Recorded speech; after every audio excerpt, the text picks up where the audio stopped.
¿Me dices cuando estemos dentro, por favor?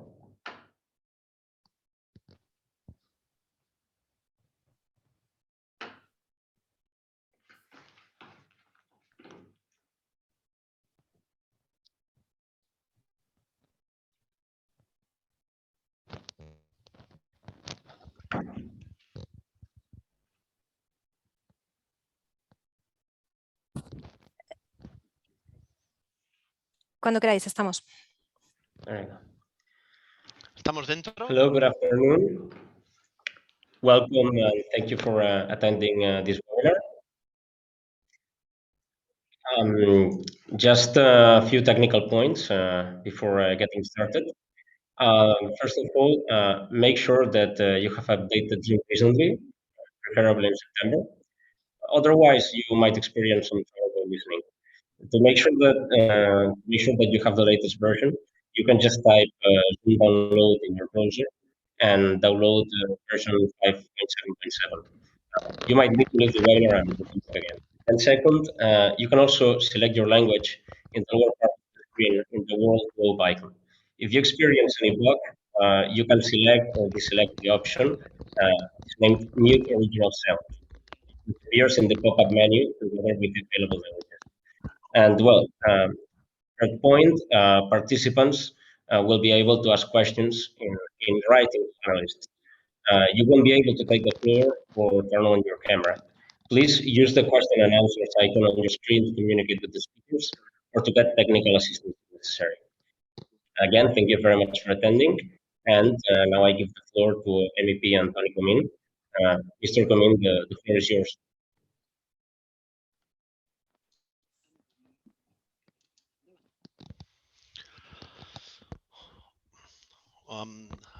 Bienvenue, welcome, bon dia, benvinguts a Good morning. Welcome, everyone. Aux panélistes qui vont nous accompagner aujourd'hui en cet débat. C'est pour nous une question centrale. Well, this debate is indeed pivotal for us members of the European Parliament.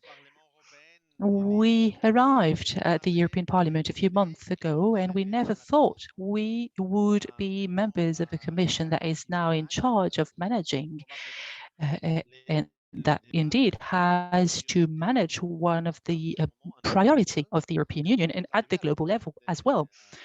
When we reached the ENVI Commission and became members, we were told that in the tradition of this European Parliament, this commission was mainly focusing on environmental issues and that it was a rather secondary debate. The health issues were quite secondary.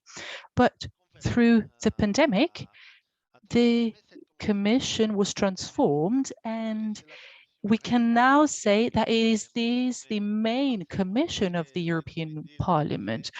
Well, because indeed it's one of the main, a hot debate within the European Parliament, and it is, of course, one of the priorities of our institutions. We want to make progress on, well, decarbonization, for example, but one topic became more and more important within our committee, and that is, of course, the way the pandemic is being managed. We are therefore now forced to study, to analyze, talk to the experts, think together and make concrete proposals as a legislator, indeed, of the European Union. We have a big responsibility on our shoulders, all the members of the European Parliament, and especially the members of this health committee. I think we can call it this way. Maybe we should change the name of this committee, and instead of environmental, it would become the Health and Environmental Committee. And we are strongly convinced that it is paramount to accelerate the vaccination process at the global level. Many of the MEPs have been fighting hard over the past month, trying to work on very practical aspects of this struggle, which is the removal of patents. That's the topic we will deal with today, and we believe that indeed patents are one of the main obstacles in the way in order to truly accelerate the vaccination process at the global level. But we also know that there are many more questions to address and to debate over. We know, of course, that there are many technical obstacles, logistical obstacles, industrial obstacles on the way. And this is why we decided to organize this webinar in order to have a general, comprehensive look at the situation. That is the main purpose of this webinar, really. We want to listen to those experts that can explain to us the main obstacles to scale up the process. Well, nowadays, only 28% of the global population is fully vaccinated, and 13% of the global population has received the first jab. So clearly, this is a critical situation when you see that, a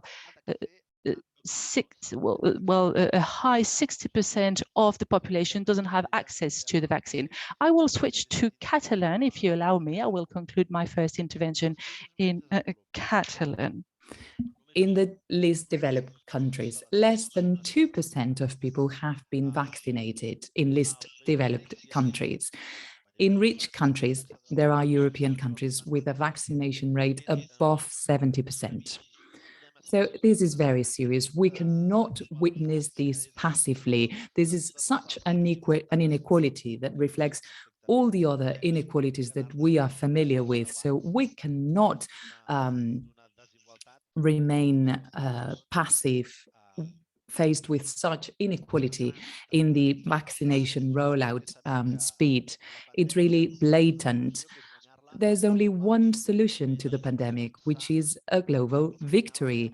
So you will not win the war against COVID-19 in each country. This is a collective battle, so to speak. So this needs to be sped up, the vaccination, especially in the poorer countries. So that's the question that we are asking here today. So it's a moral imperative. It's the right to life that has exactly the same value in the South and in the North. So this is an emergency. It's urgent to vaccinate the South so that we can save lives. But of course, the pandemic will not be over until we have vaccination rates that are much higher, and taking into account the Delta variant, we have to aim at 85% of vaccination rate globally, and we are far away from that rate. And by achieving that, the pandemic will not be over. We need to have that rate 85%, both in the South and in the North. And I'm sure that this will be discussed and tackled by our dear panelists. And then there are economic and social reasons that force us to speed up the vaccination rollout. The inequality in vaccination rates is yet another expression of social and economic inequalities.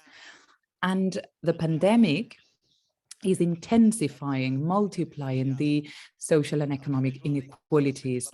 Wealthy countries have invested billions in their public sector to basically dynamize their business fabric, to save jobs, social protection systems, whereas in southern countries, we have witnessed an increase in extreme poverty, something that is unprecedented in recent decades.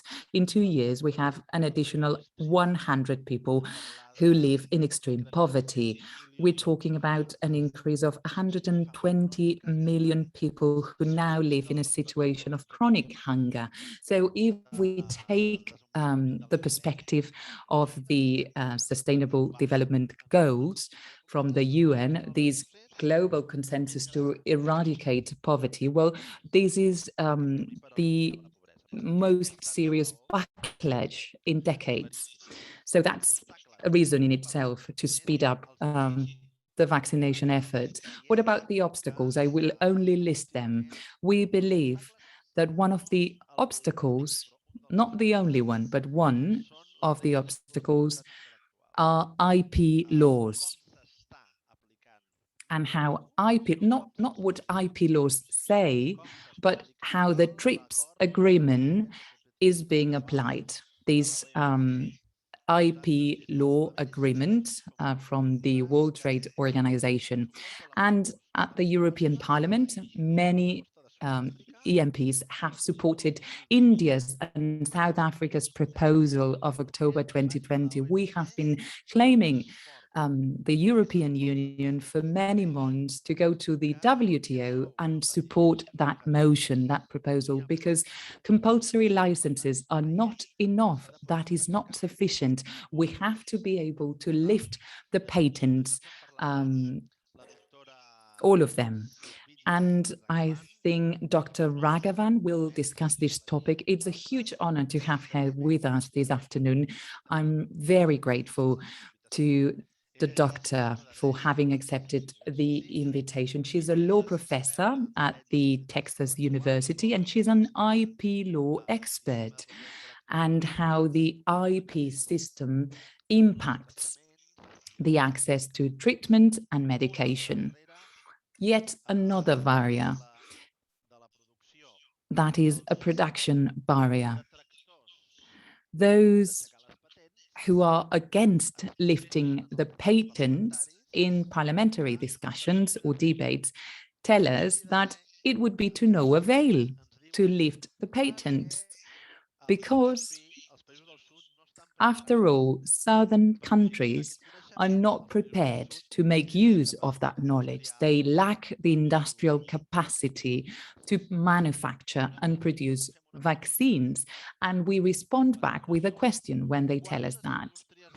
How many northern industries a year and a half ago or 2 years ago had the capacity to produce mRNA vaccines? That's the question I respond back with every time, even to the president of the European Council. He was listening carefully, Mr. Charles Michel.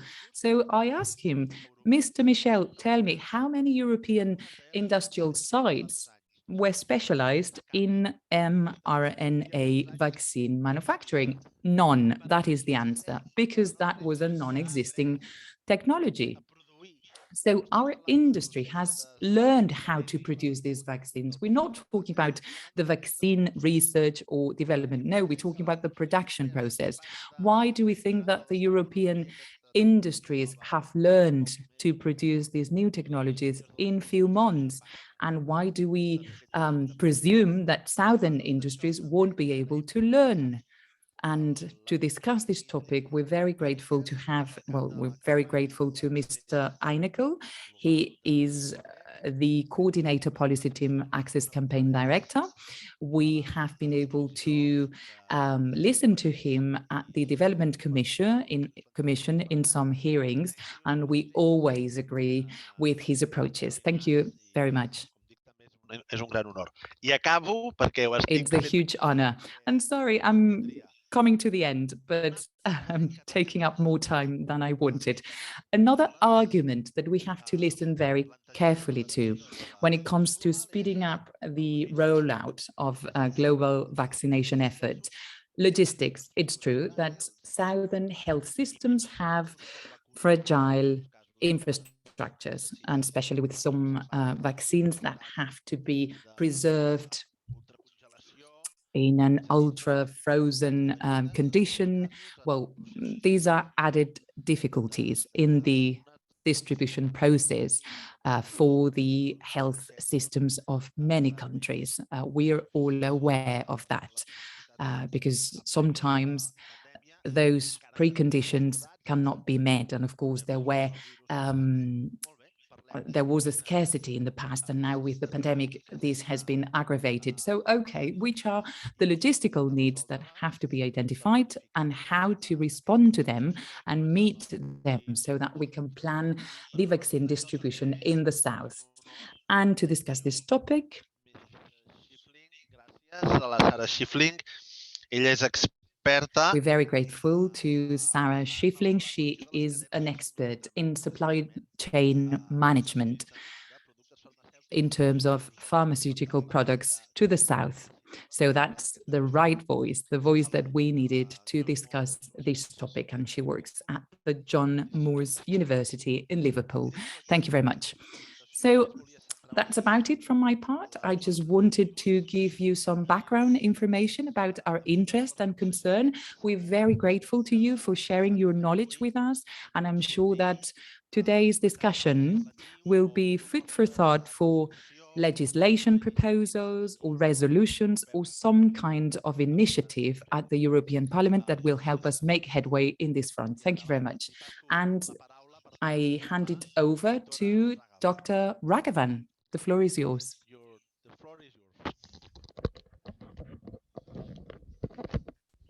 Thank you very much, Mr. Komen. That was a very eloquent introduction. I very much enjoyed it. Let me share my presentation, and it is an honor to be sharing the podium with both Mr. Ennekel and Ms. Schifling, Professor Schifling, if I can say. Thank you very much. My presentation is on the legal issues relating to the waiver. So that'll be the topic of my presentation. Give me just a second. Okay. Hold on. Let me just make sure. Okay. Once again, thank you very much for the invitation, and thank you very much for giving this opportunity. It's indeed an honor. The topic that I will be talking about is the legal issues relating to COVID and post-COVID situations. As most of us know, COVID has been very disruptive. But the biggest change or the biggest disruption from COVID is the fact that before COVID, in a lot of ways, trade dictated public health. Any effort to protect public health was considered a barrier to trade. But COVID was a leveler. In a lot of ways, COVID has highlighted one important bottom line to trade, and that is that public health dictates trade. There will be no trade unless public health resumes, right? So this whole idea of a globe that is, that's being fueled by trade has come and will come to an even bigger screeching halt unless we tackle the public health aspects of it. So in October of 2020, when India and South Africa proposed a waiver from certain provisions of the TRIPS agreement, it is in cognizance of the fact that trade should resume, and for trade should resume, right, it is important to sustain or put public health back in a more sort of sustainable framework. Thus, the purpose of the waiver was to enable prevention, containment, and treatment of COVID-19. The reason for the waiver was to meet a growing supply-demand gap for COVID-19 products, and I think Professor Schaefer will talk about it. The objective was to scale up global production. I think Mr. Dimitri will talk about that in a few minutes. The duration, of course, was temporary, something that we tend to forget, that the duration is temporary. It's only until the pandemic ends. What was sought to be waived was sections 1, 4, 5, and 7 of part 2 of the TRIPS agreement. These were all different intellectual property provisions. And what I will focus about is this, right? What was sought to be waived and what was the legal basis of that waiver and why the waiver is much more important, the substance of it, especially when compared to compulsory licenses. Before we get to the meat of all of this, I want us to understand that the request for a waiver certainly has a legal basis. I'm pretty sure all of us here are aware of it, so I'm not going to spend too much time, except to say that Article 9.3 of the agreement establishing the World Trade Organization essentially states that member countries can seek a waiver, right, of certain provisions of the WTO agreement, right? The decision by consensus rule requires that such requests be submitted to the ministerial conference, and then they have up to 90 days. And a 3/4 majority is the minimum requirement. A full consensus, of course, will be much better. The TRIPS agreement has its own special waiver provisions, and that under Part 3, the Article 63 requires that it be submitted to the TRIPS Council with an outline of the exceptional circumstances warranting it, and that would be reviewed annually by the ministerial conference. So this is only to say that there are enough checks and balances, and this falls within the legal basis.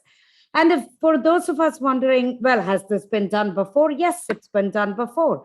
The Doha Declaration itself operated as a waiver until it was ratified by 2/3 of the members. So there is an established precedent to establish the waiver. Now let's go to the meat, which is, why do we need the waiver and what are the benefits of the waiver? At the very minimum, the waiver minimizes the cumbersome nature of establishing a national compulsory licensing regime. The other option to waiver is the existing exceptions under the TRIPS agreement under Article 30, which allows it, and then Article 31. Compulsory license is the biggest exception under the TRIPS agreement. Now, under that, each country has to legislate a compulsory licensing statute. Every single member of the WTO will have to legislate. I mean, can you imagine that in the United States? We fought about it even when we had the anthrax crisis, right? So just to give you an example of one leadership country, right? So for each country to establish that, the time, the effort would make it inefficient. Even during COVID, we cannot forget that even during COVID, big pharmaceutical companies lobbied against the use of compulsory licensing for COVID treatment. At the initial stages of COVID, Gilead sued the Russian government for issuing a compulsory license on remdesivir. Russian Supreme Court, of course, ruled against Gilead. Pharma lobbied against the Hungarian compulsory license provisions on remdesivir, and that became part of the much criticized USTR submission for 2020. India was also featured in that submission, right, in 2020. So it is important to understand, and I want to go back, one of the major objectives is to scale up global production of the vaccines. I want to highlight this, right? One of the major objectives is to scale up global production. Unfortunately, the mechanism of compulsory licensing will not help the objective of scaling up global production in many, many countries. I do want us to look back just a little bit, right? Historically, both the United States, and I want to highlight the United States more and EU a little bit less here, right, has been unrelenting in its attack on even compulsory licenses that have been fair and that have been issued in parts of the globe. The United States have refused to give an inch away because Big Pharma makes its submissions to the USTR. We have been following that every year. US has been unrelenting on its attack. India's compulsory license over Nexavir. Colombia was trying to compulsory license Gleevec, and the United States wanted to stop the funding for PAC Colombia at that time. Compulsory licensing during the AIDS crisis in Thailand. These are all great examples of how the US has been unrelenting, including EU more sometimes, right, in its attack. The reason I want to say that is Today, poorer countries are hesitating to go that route because they have gone through this and they know that this will not help them, right? And to some extent, for these countries, EU and US, to push it, it really doesn't make sense knowing that they have not been a supporter of all of these in the past. The USTR Special 301, and to a much smaller extent, but definitely to an extent, EU's commissioners for the counterfeit and piracy watch list have targeted countries using compulsory licensing. I already said it, so I'm not going to go back into it. But suffice to note that from 2009 until 2018, only middle-income countries have been cited for compulsory licensing. So it's very important. And so poor countries, of course, hesitate that option. There are other things I want to highlight from Palmado's study. We commissioned that study. I'm very proud of that study. We commissioned that as part of Texas A&M's research on USTR work. And so some of these things that I would like to highlight shows why compulsory license will not be efficient. Over a 12-year average, 82% of the countries recommended by pharma were included in the Special 301 report of the USTR. 75% of countries listed by USTR were criticized every year for the use of TRIPS flexibilities. It included all TRIPS flexibilities, right? Patents, compulsory license, patent, lack of patent linkage, data protection, all of these were included. Citations for compulsory licensing have increased over the years. For example, in 2019, 37.5% of the countries that the US singled out, it was singled out because Big Pharma wanted them to be singled out in their original submission, and each one of these was because of compulsory licensing. That's a big number, 37%, right? 37.5. All of these countries together make more than half of the world's population. So today with COVID, we realize how important that is, right? That more than half of the world's population reside in countries listed by USTR in Special 301. So the cumbersome nature, the past failure of compulsory licensing, all makes it an inefficient choice. I am aware that EU made a submission for compulsory licensing to be considered, but it's an inefficient choice given the need for tackling it quickly, right? Especially with the Mu variant, etc., the Delta, and now the Mu variant, it is important. The second benefit of the waiver is it deals with Article 31B's issues much better than the existing requirement. So the issues from Article 31B's will not be that difficult because we will suspend all intellectual property rights. Even if a compulsory licensing statute is legislated, right, under the compulsory licensing statute, vaccines will have to be exported using the WTO process. There have been issues in the past with third world countries. India's export of losartan to Africa, which was held in Netherlands for over 39 days. And then some of it was deported back. And of course, some of it went to Africa. But it caused the EU to pass a regulation, the EU regulation that allows export of medication. The point that I'm trying to make is if there is a delay, that delay is bound to be very, very high. Having an IP waiver that will freeze all of this will make these transits and distribution much, much easier. So clearing up export licensing otherwise in individual nations will take time and training. So it is much better to have the option of producing the vaccines locally. Africa has just received a $2 billion fund from WHO for local production. Countries like Bangladesh are ready to produce. These countries will now go up the chain in WTO. That's one of the major objectives of the WTO agreement, Article 7 and Article 8. And the waiver option will facilitate that much, much faster. So again, I want to say waiver is much better when you consider compulsory licensing along with how Article 31Bs will work in this situation. The third important highlight I want to say is that the waiver will include all intellectual property rights, unlike a compulsory license, which tends to only tackle patents, right? So existing exceptions do not include all of the IPs and tends to focus on patents. I want to highlight that patent is the primary barrier.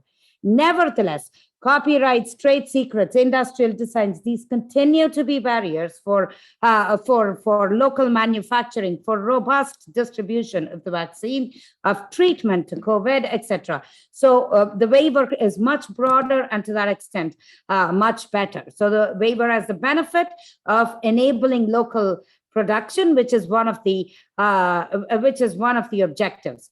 With the waiver, other solutions such as differential pricing and price control in local markets becomes easier to implement, easier to work, and therefore it has that extra benefit. Now, when we say the waiver, I said the waiver covers a broad spectrum of things: patents, copyrights, undisclosed information, and industrial design. I want to go over each one of these quickly so we get a sense of where we are, right?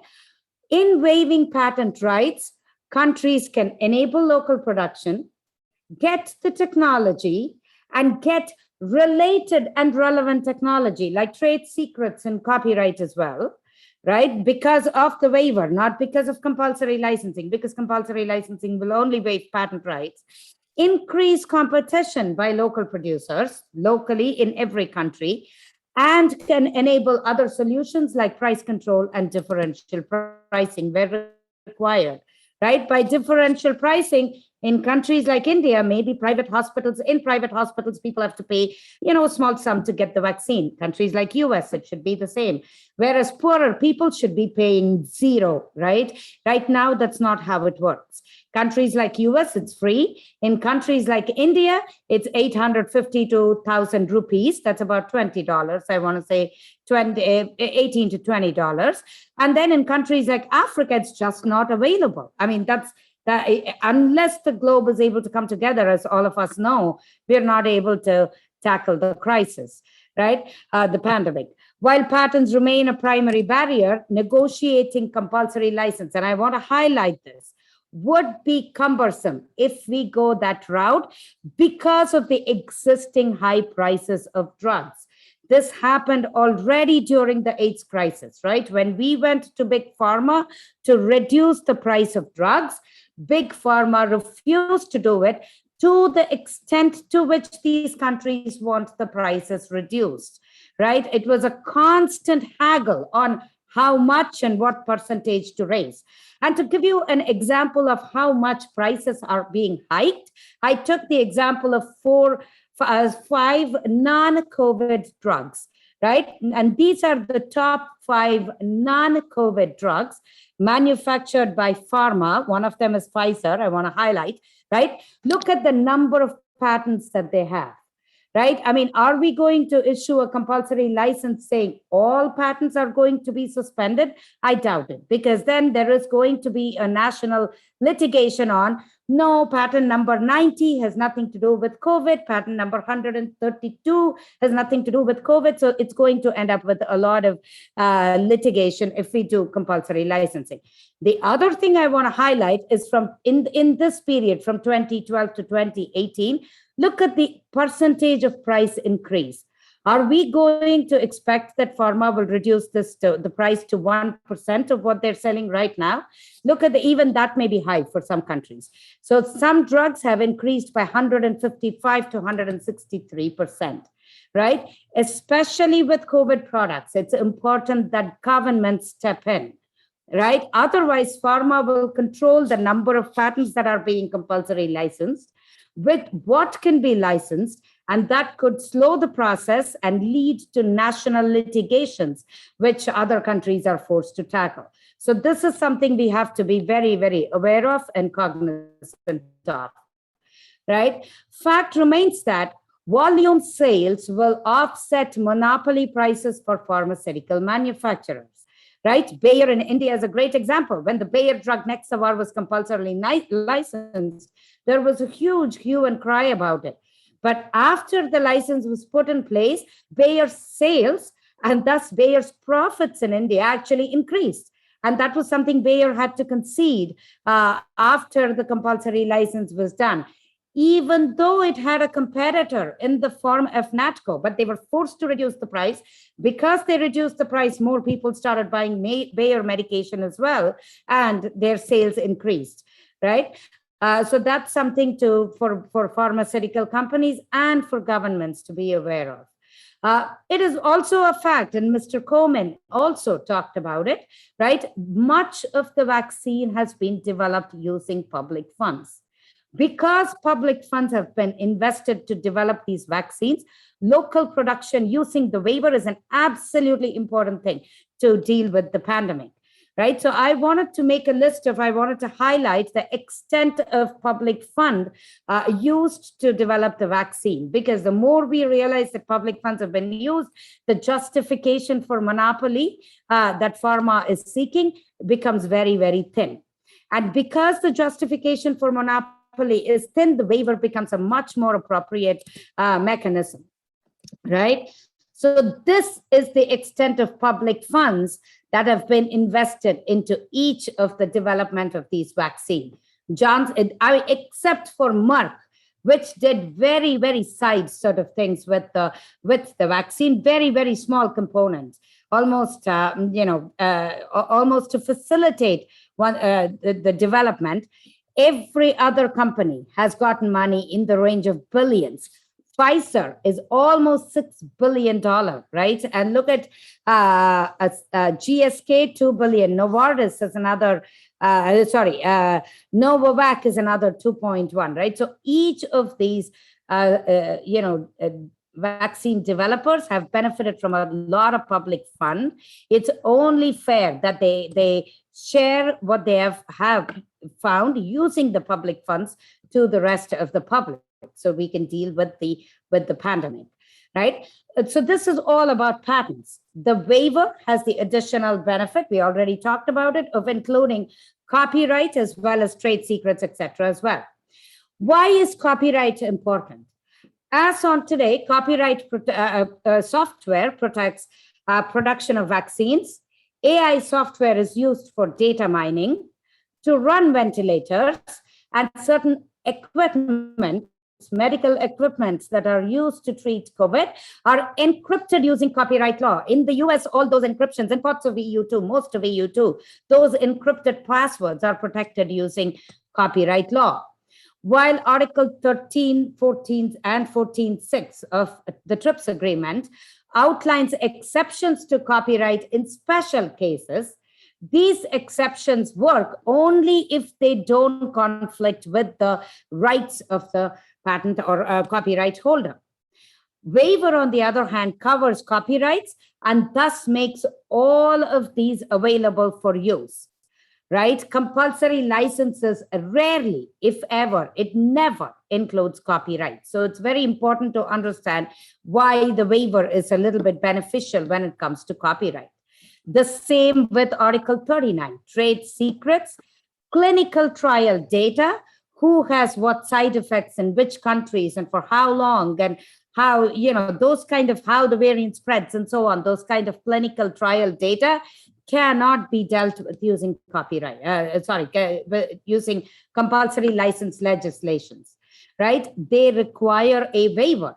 And trade secrets protect critical information for production, distribution, clinical trial data, regulatory exclusivities in the US, right? All of these in parts of EU2, especially for biologics, 12 years in the US, right? Biologics are protected for data exclusivity. Those are all important aspects that a waiver covers. A compulsory license will not cover this, right? So that's an important thing that I would like to underline.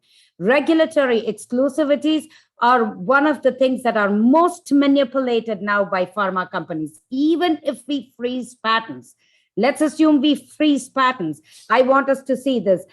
Gilead requested an orphan drug status for remdesivir in March of 2020, right? This is when COVID was just picking up. Gilead realized that remdesivir's patent was expiring and therefore requested orphan drug status, right? So Article 39(3) accepts protection of data. In some circumstances, it can be accepted for public interest purposes, but that's again subject to the rights of the owner. Some professors, like Professor Doris Long, for instance, has said that Article 13, Article 39 should all be accepted even from the waiver, basically saying that it should be completely, fair use should be completely allowed during COVID, beyond even the waiver, right? So that people don't question the limits of the waiver, right? So, and I kind of tend to think about that as a broader scope and something that I want everyone to consider. Article 13 of TRIPS, 39, 39(3) and Article 30 for patents should be accepted even from the waiver. The other biggest benefit is that waiver will also prevent national litigations. We all saw how Big Pharma came behind India, right? When for the Bayer compulsory license, these kind of national litigations can be prevented if we use waiver. Compulsory license will not. South Africa, India, all of these went through huge litigations from pharma. Same with WTO's dispute engagement process, right? It will prevent Big Pharma from trying to use countries like the US to seek consultation in the WTO. It can also prevent unnecessary administrative indulgence like the USTR or the EU Commission if we use the waiver as opposed to compulsory license, because the limits of compulsory license can always be questioned in a way that a waiver cannot be, right? So I'm going to take just another 1 minute and then wind up. The bottom line is that intellectual property is and has been something that Mr. Komen also said, a primary barrier to access to medication. Global access is imminent for the survival of the trade regime, right? And much of the reluctance today for the globe to embrace the existing exceptions is because of the inhuman stance by pharma, right, during epidemics. We cannot continue that during a pandemic. We have to be aware of that. The WTO, as naive as it seems to be, its future role as the governor of global trade is dependent on how it gives primacy to public health. Trade ultimately is to help humans improve, right? And so WTO seems to be disconnected with this reality. WTO needs to work with WHO, not just now, but even in the future. And that's a dial back that WTO needs to have, and the waiver will hopefully help it dial back. Other considerations, people have talked about the pandemic treaty. I think the need is for a public health treaty, something that's much broader. The goal should be beyond IP waiver, right? The goal should be to enable access to medications, not just COVID drugs, right? And to keep healthcare, because healthcare, more sort of, the public health should be available, accessible in different parts of the world. But the important thing I do want to highlight is the third point, which is that both EU and USTR, EU Commission and USTR, should stand down on all countries in their efforts to protect public health by creating local manufacturing, by enabling distribution, vaccine production, vaccine distribution, etc., and should take a more sort of more pragmatic approach. Left to myself, I would think this should not be just limited to Covet, but still, that's something that we should be aware of. I'm an IP professor. I want to highlight, we always talk about intellectual property as the greatest happiness of the greatest numbers. Today, public health and intellectual property has become the greatest happiness of the smallest number. It's very unfortunate, but very, very true. It's also a fact that, like what Mr. Komen said, when one part of the globe is affected, all of the globe is affected. Hence, we have to promote solutions that are quick, efficient, and reaches across the globe. For countries to protect pharma or to protect compulsory license, we have to ask the question of, do we support unrealistic pharma requests or enable realistic global equity, which will actually help the trade regime by fulfilling Article 7 and Article 8 promises of social and equity and public health and economic equity, right? That's a question that we should consider as we look at the difference, or as we consider waiver versus compulsory licensing. I want to say thank you by ending and end by saying ideology, the IP, intellectual property is a rich ideology, but it's the luxury of the rich. It's not something that poor people can afford. Ideology is not something poor people can afford at this time. Let's not lose lives and global productivity for the sake of an unrealistic ideology during a pandemic. Thank you very much, both for the opportunity and for the extra time. Thank you, Mr. Coleman, for the invitation. And with that, I'd like to hand over the podium.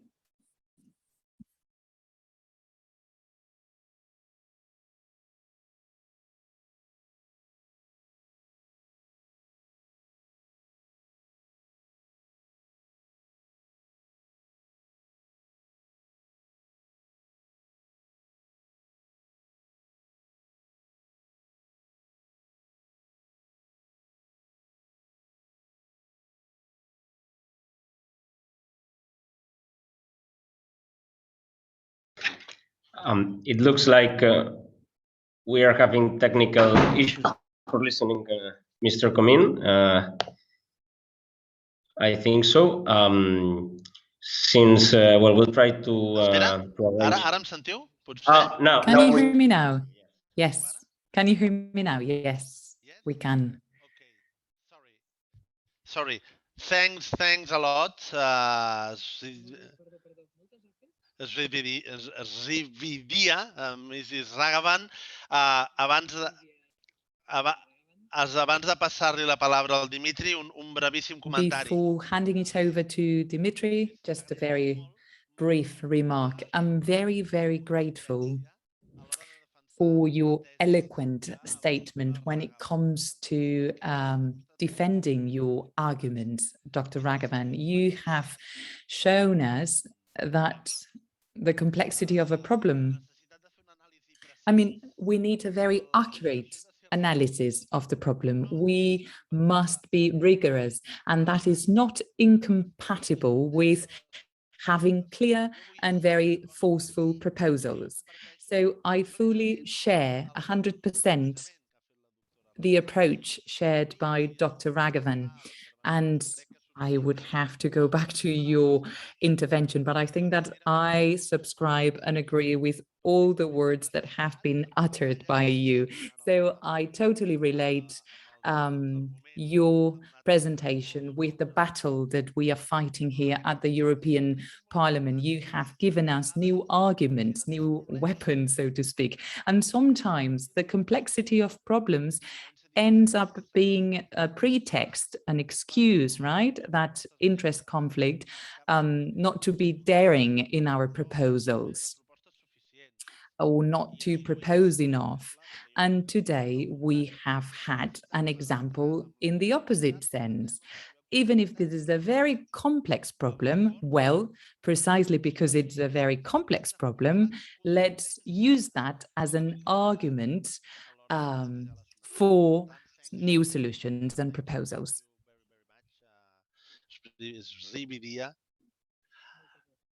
No acabaré mai de dir bé el nom. I will never manage to pronounce your name properly. And without further ado, I hand it over now to our friend Einikel from Doctors Without Borders.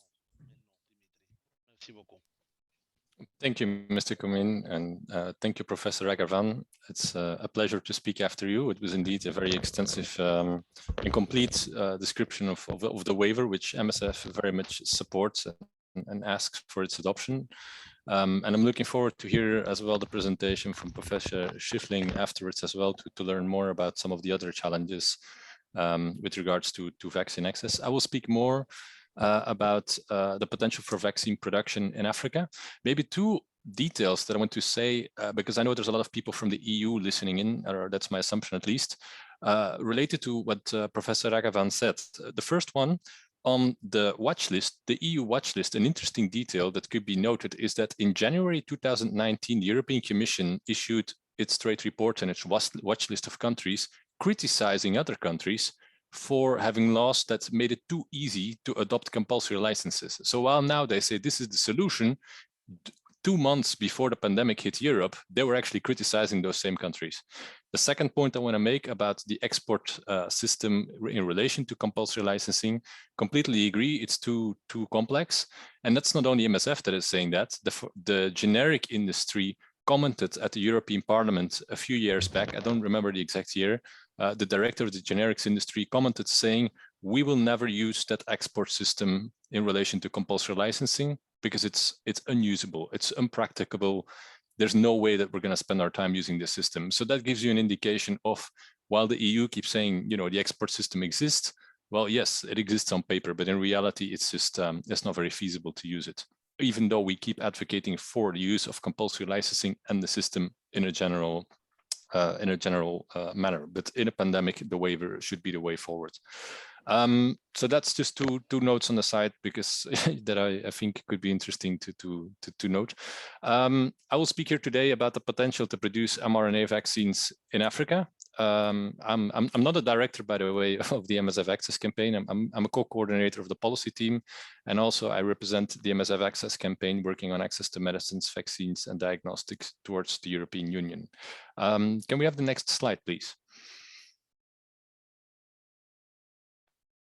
So here we have a couple of numbers. This is from over the summer. It's maybe not the latest number, but it gives you an indication of the current status of access to COVID-19 vaccines. There are about 5.6 billion doses that have been produced worldwide, but only 0.3% of these doses have been administered in low-income countries.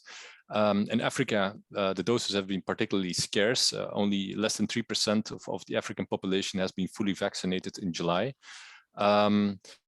And what we have seen, and I noted this before, as Mr. Comin may remember in the development committee, is that access has been largely defined by the financial means to buy vaccines and conclude purchase agreements directly with the companies, as well as the availability of production of vaccines. Countries that produce vaccines have better access to these vaccines. And we recognize that in the last year, production has significantly scaled up for COVID-19 vaccines, but it has hardly diversified where those vaccines have been produced, which creates a large dependency. This is, for example, noted as well in the last number that you see there at the bottom. Only 1% of Pfizer's doses have been allocated to COVAX, and 0.3% of Moderna's doses have been allocated to COVAX or to lower and middle income countries. So pharmaceutical companies have really prioritized the selling and supplies of these doses to high-income countries, and actually they continue to do that. It has been noted in the media that Pfizer has reinforced its sales team to sell more booster doses to high-income countries while this inequity still exists. So apparently that's the priority right now for that company.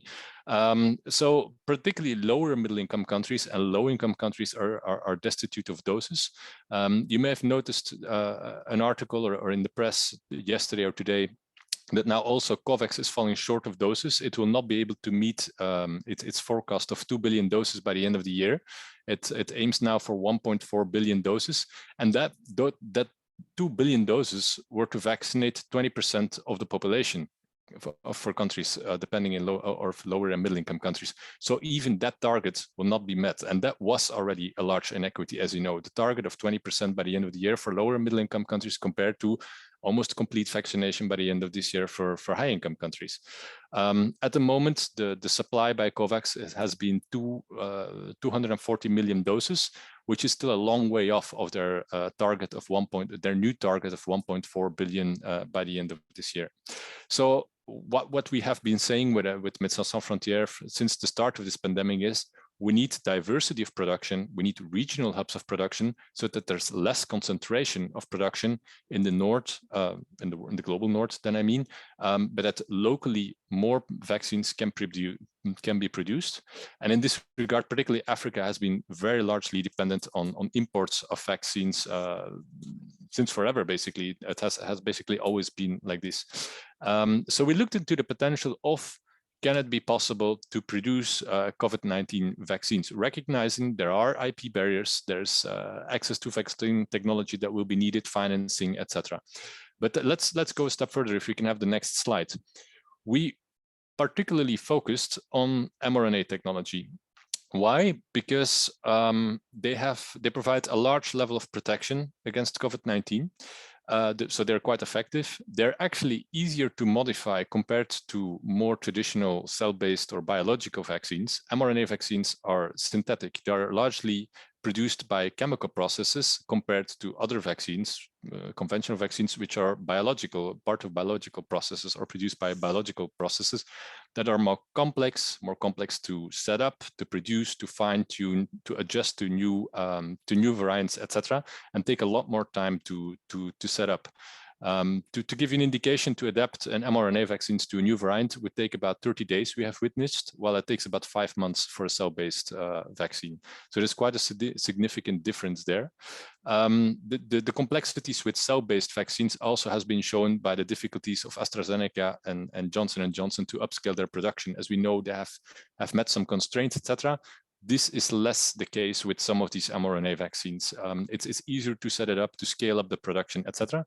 And they're also cheaper. While we actually pay more for the mRNA vaccines in Europe compared to AstraZeneca or Johnson & Johnson, and in fact, they're cheaper to produce.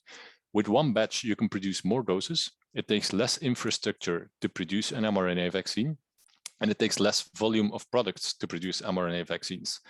We know there are some constraints there were some constraints with mRNA vaccines and their thermostability to keep them at higher temperatures or moderate temperatures. But lately we have seen that new data has shown that for the Pfizer vaccines, you can keep them for longer periods of time, between 2 and 8 degrees. And even then there are technologies developed to keep them even longer at higher temperatures. So while at the beginning it was definitely a constraint to use them in low resource settings, this problem is being worked on and we see improvement, and there is still potential for further improvement on that side. So definitely it can be a technology that also can be used in lower and middle income countries. In addition to that, the technology can be used also for other medicines and treatments or vaccines, which provides a lot of potential. If that technology is being used by more producers and developers, that could really, be another revolutionary change in medicine and how we deal with certain diseases. Finally, it's also easier to transfer. So it's easier to set it up, it's easier to transfer this technology, etc., compared to conventional vaccines. And this is why for us, this is a really important technology that should be made available to upscale production for COVID-19 and obviously also beyond. If we can have the next slide. I already said that it was easier to set up production for mRNA vaccines. And so we looked at the timelines and the production that has been set up in the US and Europe and a couple of other countries like South Korea and China. And you can see here that what happened actually with Moderna and Pfizer, which are at the moment the only 2 approved mRNA vaccine producing companies. They made agreements with other companies to actually enable the production of this vaccine substance, the pharmaceutical ingredient, the content really of the vaccine. The amount of time for these subcontractors to start producing was not that much. 3 months, 4 months, 6 months, 9 months, less than 9 months for all of these companies. Some of these companies produced injectable medicines, some of them also biological products, but some never produced vaccines. So it is possible to engage with other companies, allow them to produce vaccines in a relatively modest period of time. I mean, it's not the end of the world, less than 9 months. So there is definitely potential to increase production capacity with certain companies with certain profiles. So what we did then is we looked at the African continent and looked what potential there is compared to these companies. Do we find companies with a similar profile as some of the companies that are listed here? If we can have the next slide. So here we did look at the identification of companies, and we found, in fact, 7 companies that meet certain criteria, and they're listed on the left. So these 7 companies in South Africa, Egypt, Tunisia, and Morocco, they are actively producing sterile injectable medicinal products or medical products compared to Rovi, a similar profile as Rovi in Spain, that some of you may know that company. These are companies that have good manufacturing practices certification from a stringent regulatory authority. That means that the company itself has been verified to meet an acceptable quality standard by a very restrictive authority. Also, we obviously took into account that not only the company has to be certified, also the local regulator doing the quality checks also has to meet a certain maturity level, which is WHO maturity level 3, which means that if they approve the quality of this local regulator approves the quality of the vaccines, that also means that they're WHO pre-qualified, which means that they can also be exported and used elsewhere. So these 7 companies actually meet these requirements that they could be repurposed. In our estimation, together with the Imperial College of London, we did this study. Within 10 months, they should be able to be repurposed.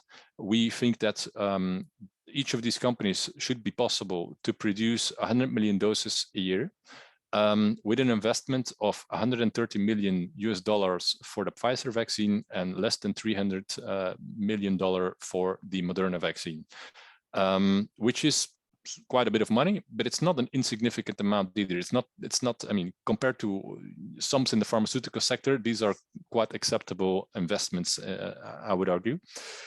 What is important here is that this data dispels the argument that has often been used by the pharmaceutical sector and that has been quoted over and over again by many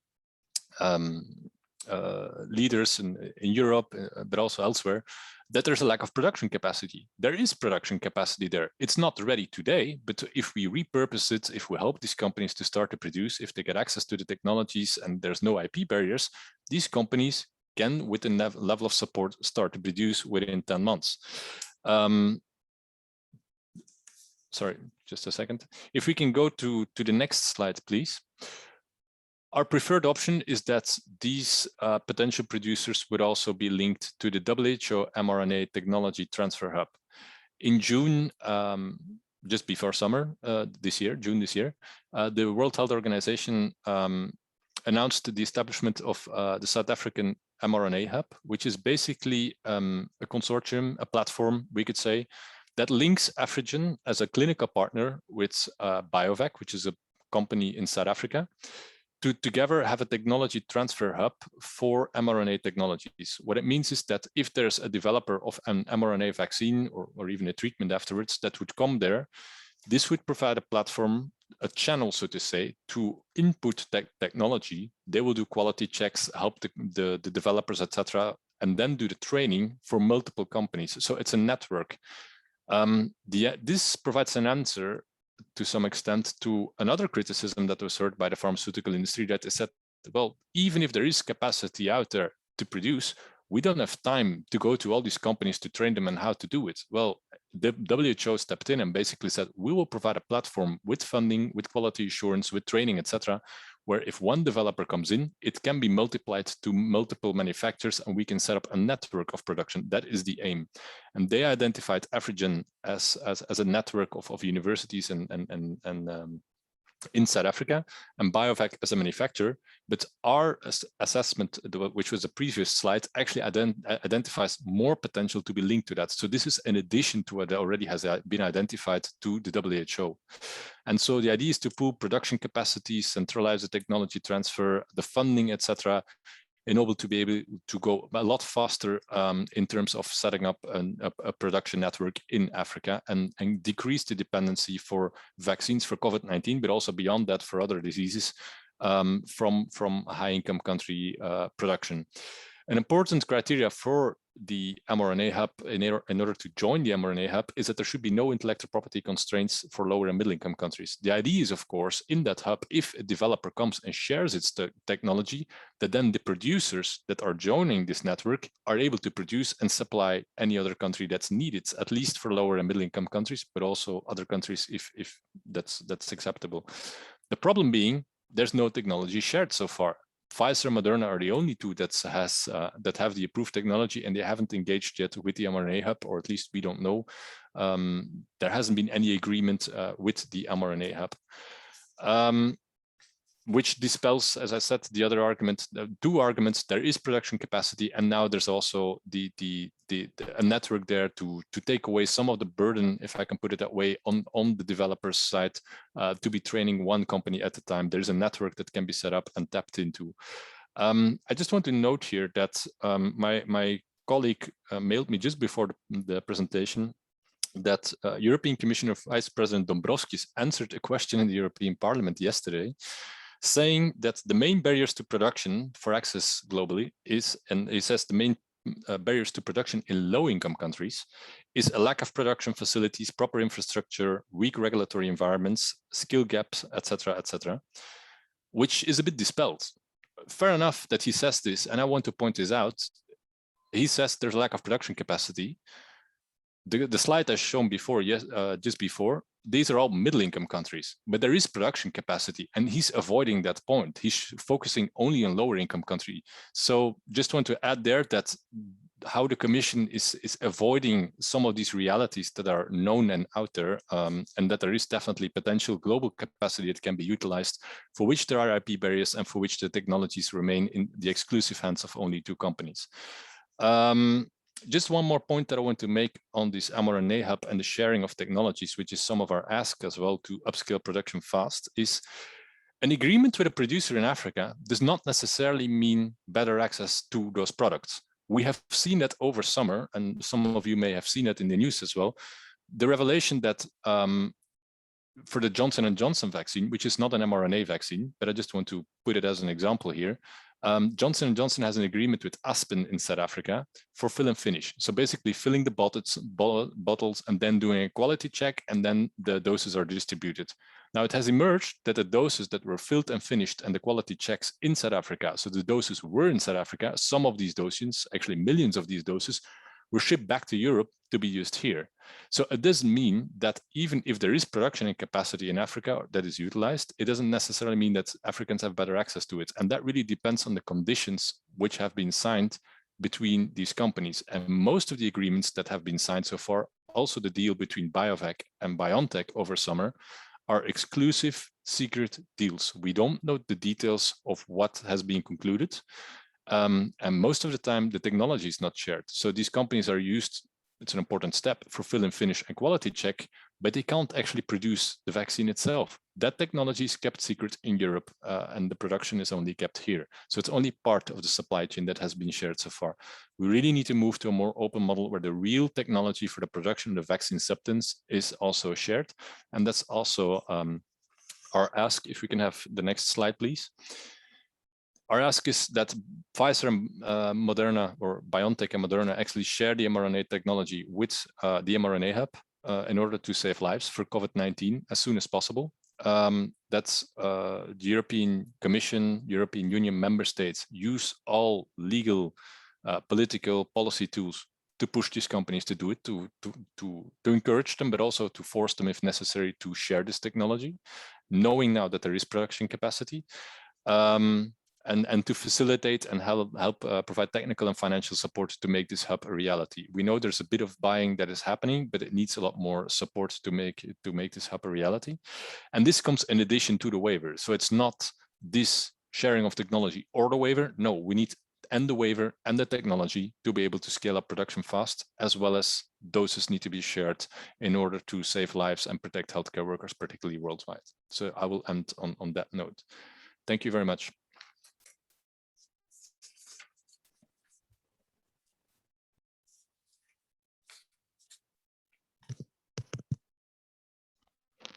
Now, can you hear me? Yes, we can hear you. Thank you. Yes. Okay, thank you. Thank you very much, Dimitri.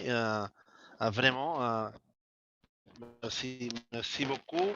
Un peu pour la même raison que j'ai raconté avant. For the same reason as what I said before, actually. Let me switch back to Catalan. You've been so clear, so straightforward about your proposals. I'm really grateful to you because you experts have been studying these thoroughly and you have been gathering the data, because by having that, we will be able to win over the public discussions and the public debates. We will win them thanks to the information that you can provide us with. We have been working at the European Parliament, of course, according to this rational principle, which is why not? Why can we not have production capacity in the south? And today you have shared with us specific names, the potential capacity, the industries that would be available, and that's very valuable for our policymaking and our parliamentary work. And today we are losing 700 million doses every year by we're not losing them, but we are wasting a precious time, let's put it that way, that we should have tapped into so that in 8, 10 or 12 months, low and middle income countries would have the capacity in place to manufacture many million doses. We're talking about 700 million doses. And of course, the governments and the pharma industry are giving up on these doses, and this has to be denounced, this has to be explained. We have to be the loudspeaker of these information that you're sharing with us. We are not doing things properly, and we are losing 700 million doses from low and middle income countries. Of course, we will submit questions to the European Commission, let me anticipate that, and we will tap into the arguments and details that you are sharing with us today from Professor Raghavan and from Mr. Einikel, and I'm sure that Sarah will share precious information with us. But thank you very much, Dimitri. I'm really grateful to all of you because you turn rigor and complexity into a reason to be demanding, to be daring in asking for the changes that we need. Without further ado, and I hand it over now to Dr. Schiffling, who will discuss top logistics and distribution. Our invitation, Sarah, and the floor is yours. Thank you very much. It's a pleasure to be here and to talk a bit more about the logistics and supply chains behind all this. There's often a saying that logistic wins wars, and with all the martial words that we've heard about the fight against COVID, the war against the pandemic and all that, I'd have to say, yes, logistics does also play a role in this. I'm Dr. Sarah Schiffling. I'm a senior lecturer with John Moores University in Liverpool in the UK, right next to the football stadiums where I currently am, if there's any football fans in the room. I'm also an international research fellow with the Hanken Institute, Hanken Humanitarian Logistics Institute in Helsinki in Finland. My expertise in humanitarian logistics, and over the past year now, I've been focusing very much on the COVID vaccine supply chains. So let's jump into the vaccine supply chains. The vaccine supply chain, like any other supply chain really, is all about the supply side and the demand side. We're trying to bring together the vaccine, but also all the intermediary goods, the ingredients, the glass vials, and all the supplementary goods, the rubber gloves, the needles, the syringes that we need for the actual application. And we bring them together with the demand, obviously the patients in this case. Now, in most of today's economies, demand and supply are geographically separated, not in the same location most of the time, which means that we also need to throw in the transport element of our supply chains. Now, why do I start at such a basic level? Well, really because over the past year and a half, we have seen how many problems arise in each of these three areas. We have seen on the demand side, the panic buying for toilet paper and other essentials. We have seen on the transport side, the Ever Given blocking the Suez Canal earlier this year, causing a myriad of issues for varied supply chains around the globe. And of course, we have seen the shortage of vaccines on the supply side that has hit pretty much every country around the world at some point this year. And for many, is still a very much ongoing situation. So I've structured my presentation in these three areas. I will start off with the supply side, linking into very much, if we're taking a look at this WTO graphic of delivering vaccines around the world.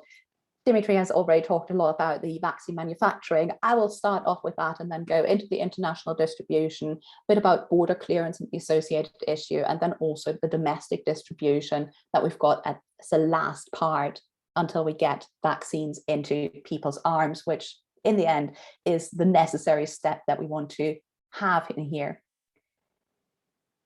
Having doses is very important, absolutely, but there's a bit more to it. So we'll go into a bit of detail with this.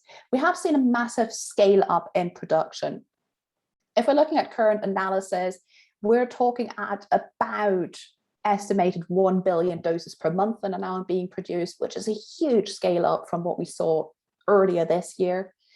It's estimated that we need around 11.3 billion doses to vaccinate the world. So this sounds promising. It sounds like estimations by Airfinity are saying that the forecast is that we will reach the 11.3 billion doses by the end of 2021. So that's great, but that doesn't help us if those 11.3 million doses don't go into 11.3 million arms.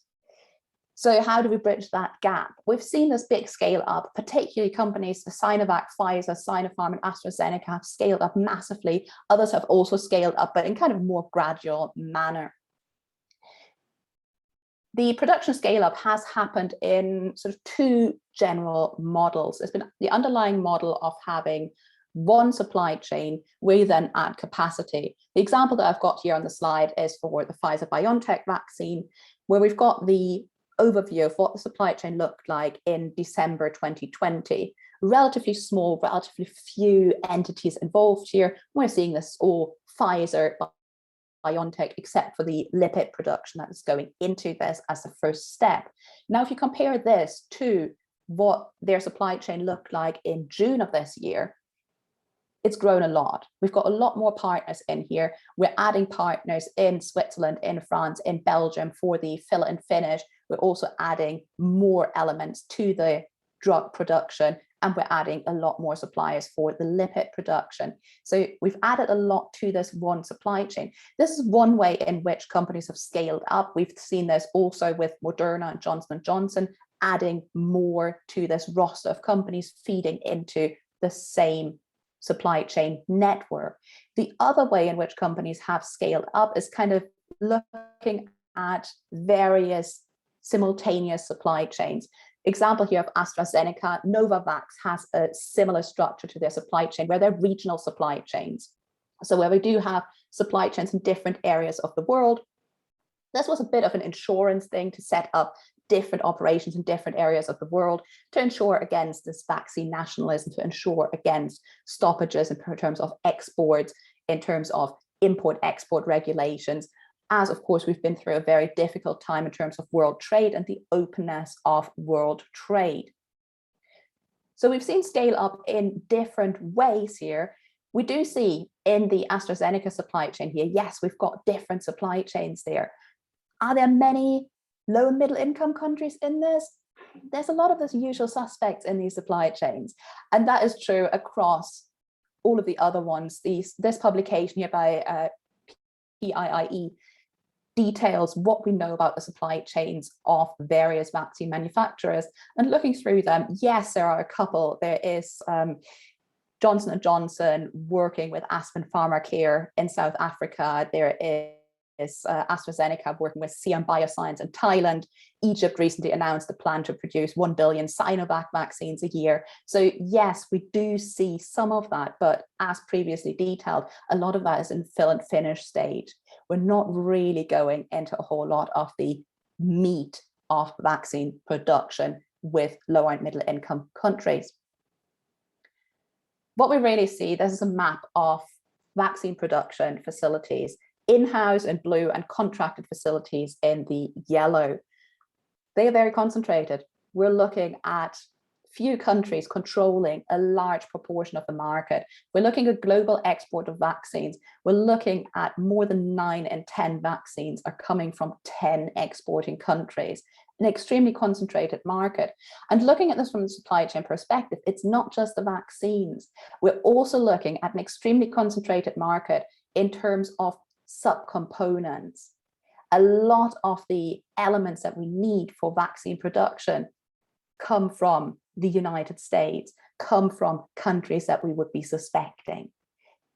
That is also important because we have seen that relying on one country can be really, really difficult on our supply chain these days. So having this high concentration is a risk for vaccine supply chains for the COVID pandemic, as well as everything that we're facing in the future. This is not going to be the last pandemic. This is not the last time we need these supply chains. We need to set them up properly. And this is not really the way. So local supply chains.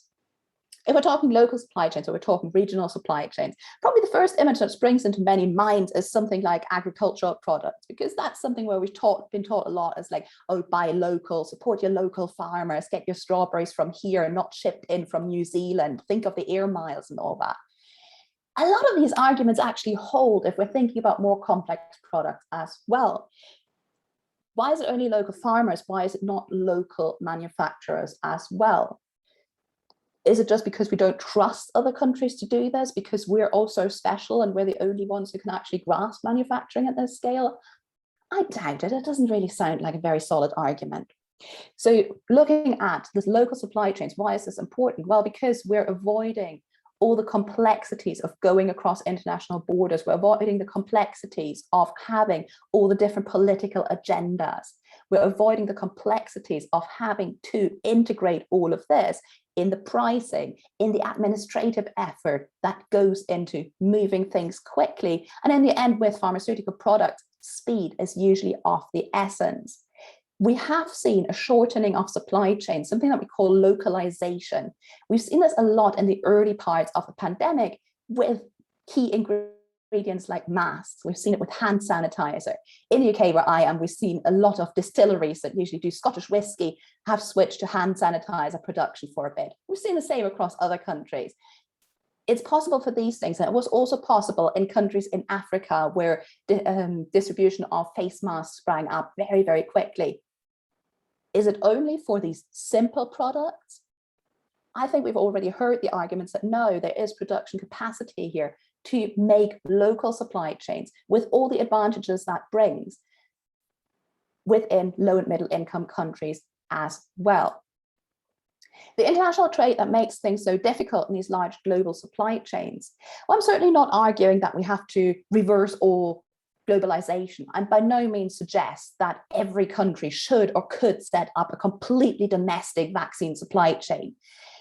Looking at how many inputs we've got in vaccines, that is a very, very tough ask. Just taking the Pfizer-BioNTech vaccine as an example here, that's 280 components sourced from 19 countries at the moment. There will be very, very few countries, if any, who could cover all of that domestically. But we could definitely improve the networks that we've got across the world to lessen our reliance on very few manufacturing hubs. We're trying to look at smoothing trade as a really key ingredient. And there has been a lot done in this regard, absolutely. There have been a lot of well-publicized export restrictions that have been very damaging.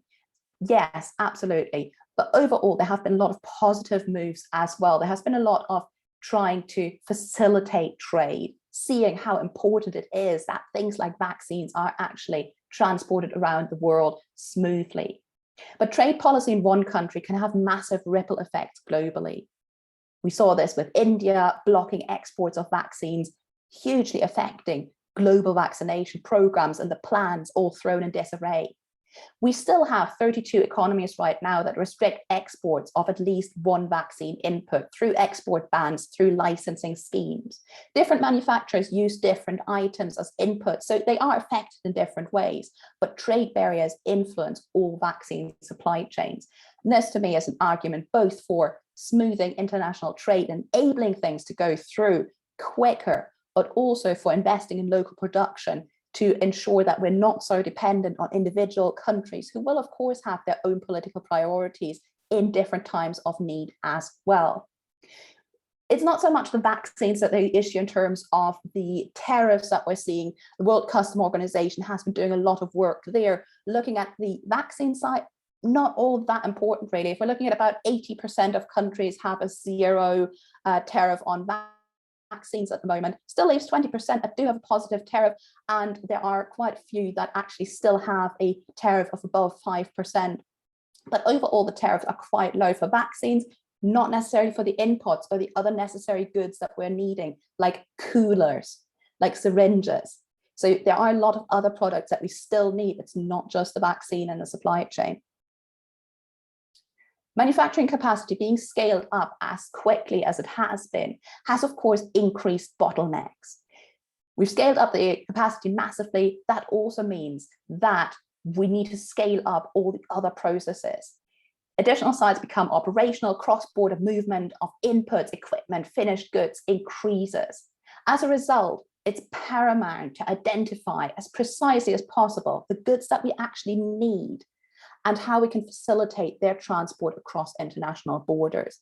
And this is something that's still in progress. We don't have the vaccine supply chains terribly well mapped in terms of these smaller inputs.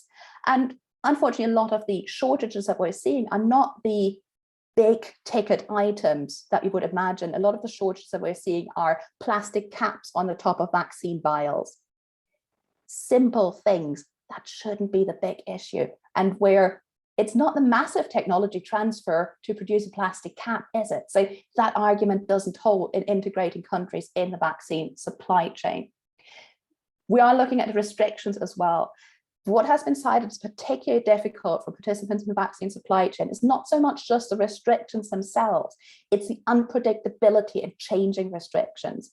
It's how quickly restrictions have been changing and how difficult it has been to forecast what a country might decide, because that doesn't allow us any wiggle room in the supply chain. That means we suddenly are faced with this shipment is being held indefinitely for new rules.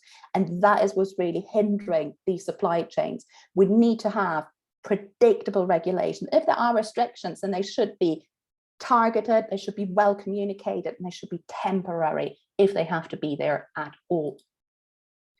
If we're looking at the various inputs that go into a vaccine and its administration, its production and delivery, we see that certain countries dominate large parts of the market here. So these are percentages of how much of these items comes out of particular countries. And each one of the items on this slide, at least a third of the global production is within 3 countries. Some of them much more than that. This OECD graphic shows how concentrated the market is for many of these items, for items that we could be producing elsewhere, where we could be furthering production elsewhere where it already exists. These are very often not products that are bound desperately to have the highest technology ever. We can include more countries in vaccine supply chains. Now, of course, there's also the argument of how do we actually get vaccines to people in low and middle income countries? It's difficult to get there, it's impossible to get. And yes, we're seeing a lot of challenges. We're seeing countries like archipelago regions like Indonesia, very difficult to reach island communities within the limited transport windows that we have for vaccines, and of course, the cold chain requirements as well. It's difficult to reach certain areas of the world by road because roads are non-existent or in very poor repair. Absolutely, these challenges exist, and these challenges are overcome all the time. This is not the first time that we're trying to get vaccines to people in difficult to reach regions. And it annoys me that it comes up again and again, that it's impossible because we need a cold chain. It is not impossible. It's not easy. I'm not arguing that it's the easiest thing ever, but this is not the first vaccine that needs ultra cold conditions in transport. The Ebola vaccine needs ultra cold transport as well. And that has been distributed to war-torn regions in the Democratic Republic of Congo and many other countries. It is not impossible. We do need warehousing facilities. We do need appropriately trained workforces because we're working a lot with dry ice, and dry ice isn't really the most health-friendly thing that you want to be touching or sticking your head in. So that is absolutely something that we need, and where we need to support countries to build up this sort of infrastructure. We also need to invest in healthcare system. We need to be able to support the administration, the training of healthcare providers. And of course, a lot of our nations are taking a lot of healthcare professionals from low and middle income countries because we've got our own shortages as well. That really affects around the world. We also need training for other aspects like data collection. We're looking at transport infrastructure, and there are very, very different conditions around the world, which means that no one size fits all in terms of distribution of vaccines. We have three principal approaches to how we get vaccines from manufacturer, fill and finish factory to people. One is direct shipping, where we would go from the fill and finish manufacturer directly to a vaccination center, to a clinic, to a hospital. That works really well if you do have the infrastructure in place at that hospital to actually store sufficient amounts of vaccine at the right temperature with the right trained personnel. It doesn't work in all areas. So what we're seeing is local hubs. For example, in Rwanda, they're using cold storage facilities next to an international entry point. Then it's distributed from there. So the high infrastructure investment, cold storage, is done in a central location and distributed from there locally. We also see regional hubs, Dubai with the World Food Programme being used as a hub to combine shipments. So when a clinic gets a shipment, it's combined. The syringes are there, the vaccine is there, everything you need in one shipment.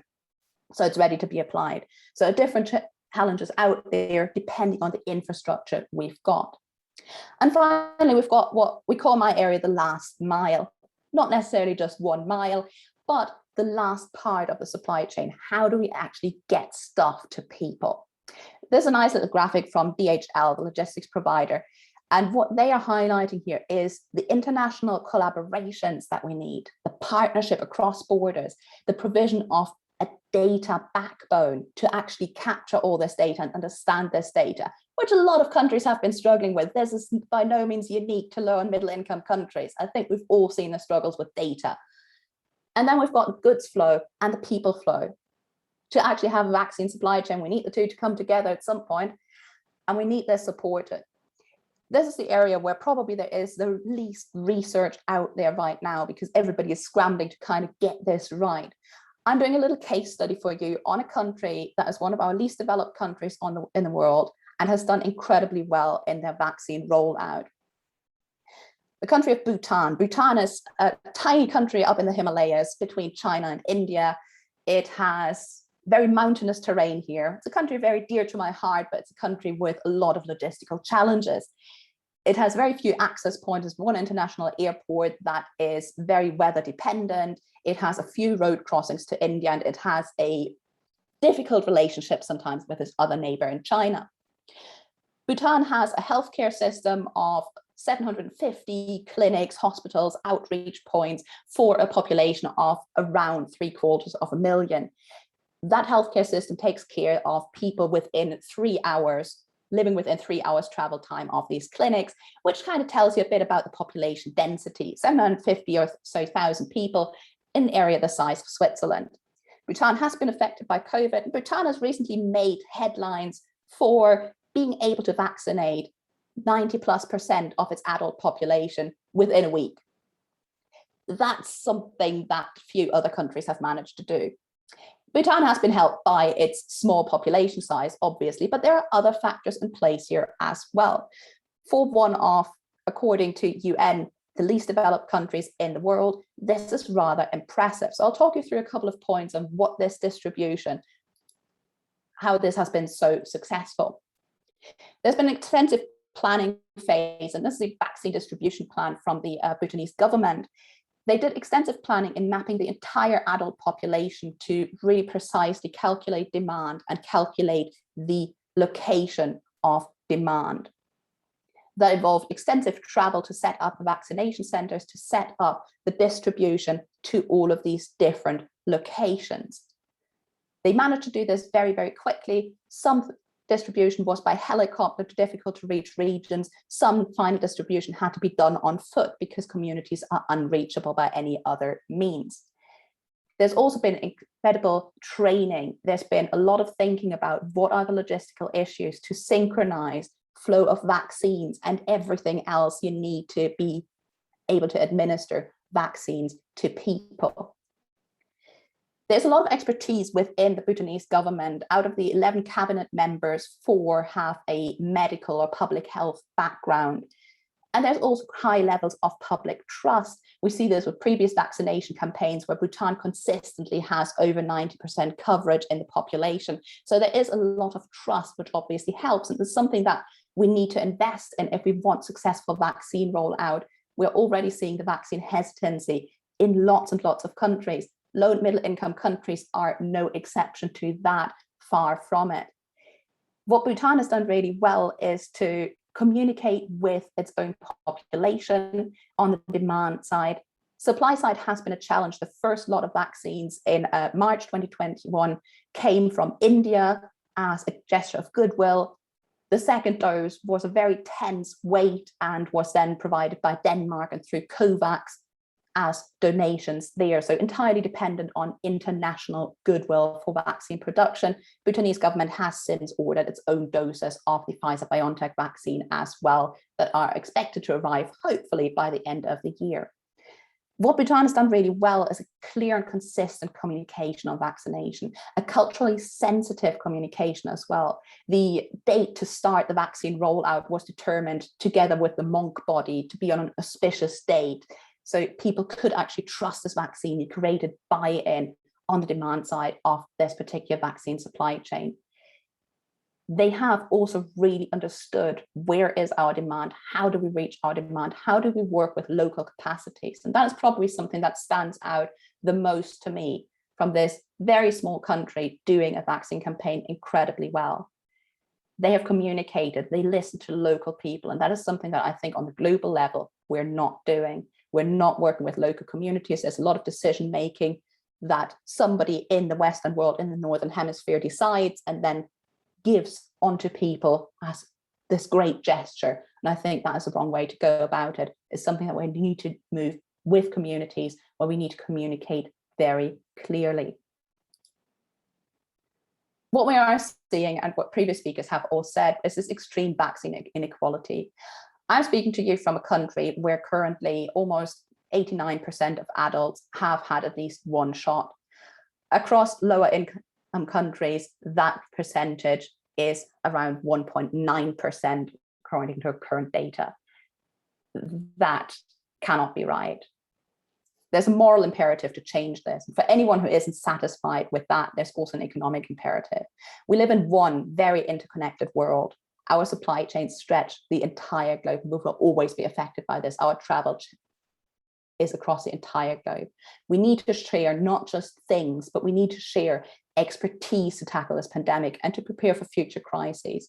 And that includes provision of vaccines, but also sharing of know-how, sharing of how to do it best, sharing best practice, sharing lessons learned, whether that is from our countries, whether that is from nations in the global south who have done things really well already. We need to support with last mile distribution because our supply chains only work if they actually reach people in the end. Thank you very much for your attention. Thank you for allowing me to run a bit over the originally allocated time for this webinar. And I really appreciate the opportunity of talking to you today. It's not impossible to bring these vaccines to all nearly 8 billion of us, but it will require investment, expertise, and willpower.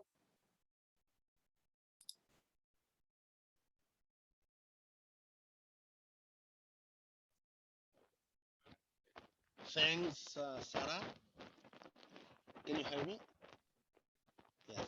Okay. Thanks. Merci beaucoup vraiment, Madame Schifrin. I repeteixo el mateix que he dit amb els casos anteriors.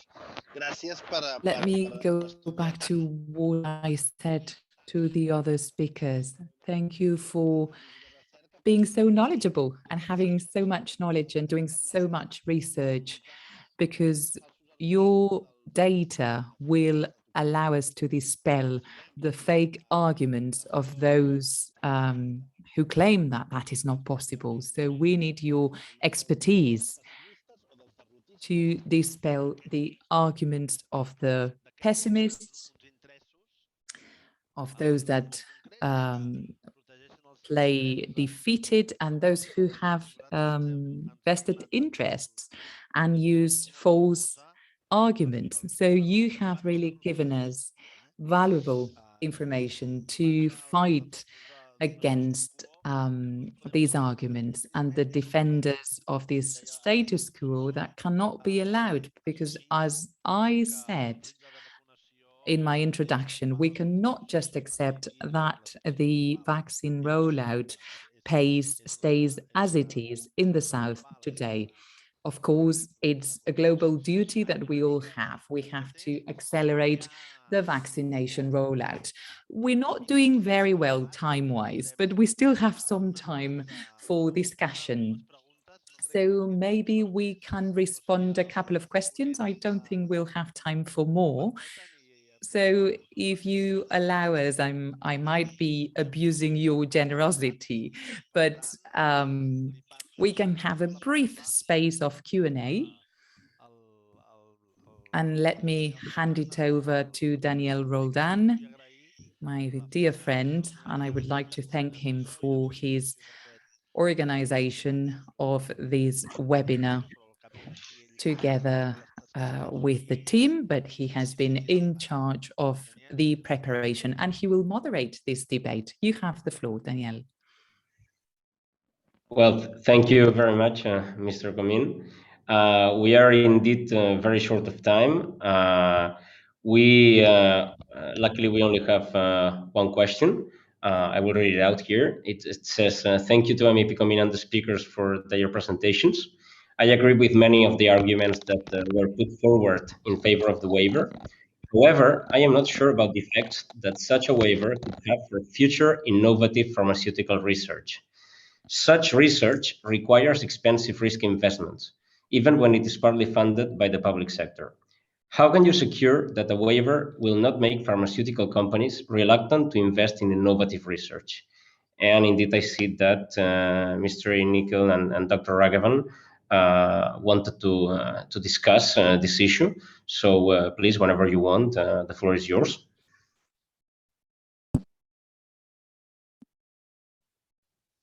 You want to go first, Dr. Raghavan? No, Dimitri, please go first, and I could follow you. I could also type the answer. It's not a problem. Okay, good. Okay, I'll briefly tell you what I think about this. This question comes up a lot, and I always says it's a genuine concern, obviously, because the link between innovation and intellectual property rights is often overestimated as well, and I will come to that in a minute. On the one hand, I just want to point out that there are two opposing arguments that the pharmaceutical industry is putting out there in opposition to the waiver. On the one hand, they say, if you're going to adopt this waiver, it's going to affect our interests, and we're not going to be able to invest in research and development for future vaccines and other products. On the other hand, they say, if you adopt a waiver, it's not going to have any effect. If they don't have access to technologies, they can't do it.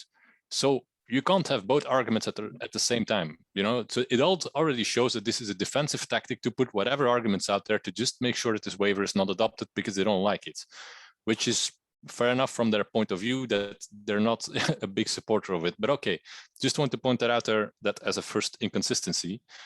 Secondly, we've been following the development of vaccines, research and development. I'm now going to specifically talk about research and development of vaccines for quite some time. Generally speaking, the pharmaceutical industry, and then I talk about the big pharmaceutical companies, they are not very interested to spend a lot of money on the development of vaccines. They have been quite hesitant of actually doing that. What we have seen is when there are major outbreaks like with Ebola, with COVID-19, there's huge public funding because governments get concerned about these outbreaks, the spread, etc., and the impact on public health, on the economy, as we see right now. And that actually helps these companies to come on board and to de-risk their investment. So it's not the companies that invest and they take that much risk, it's when their investments are de-risked that they come on board. I want to point out here that in 2017, there was a proposal for the Innovative Medicines Initiative, IMI, the EU program for research and development, to work on pathogens with pandemic potential and potentially produce vaccines. Who lobbied against it successfully? FPA, the pharmaceutical sector. They were not interested in having money to develop vaccines for these pathogens. So it shows that commercially, it's not the most viable terrain for them because it requires indeed a lot of investment and a lot of risk. And they rather not have too much of that risk on themselves. So they lobbied it against it. And this while the intellectual property rights existed. So it's not one or the other. The intellectual property rights on those vaccines exist. The money was there to risk their investment and still they were not interested. So it shows how little the factor of intellectual property rights is in driving innovation from the pharmaceutical sector itself or the investment from the pharmaceutical sector.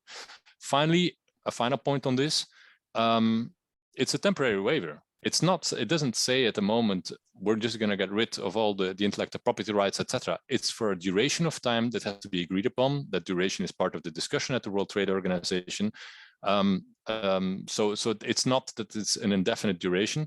And sorry, there's a fourth point that I think about now as well, is that, sorry, I forgot my fourth point. Anyway, let's leave it to Dr. Agavan. Maybe she has additional points. There was a fourth point, but I forgot.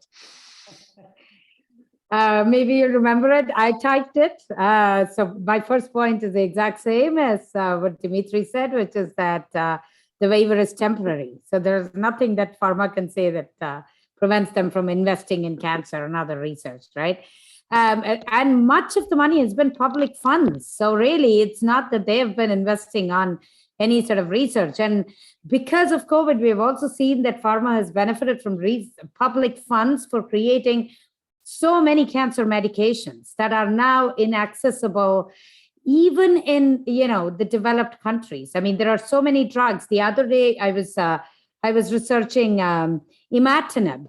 Imatinib costs about $200,000. Of course, if you have top of the line insurance, you can get it, but $200,000, I think, for 6 months supply in the US. So, so in a lot of ways, and imatinib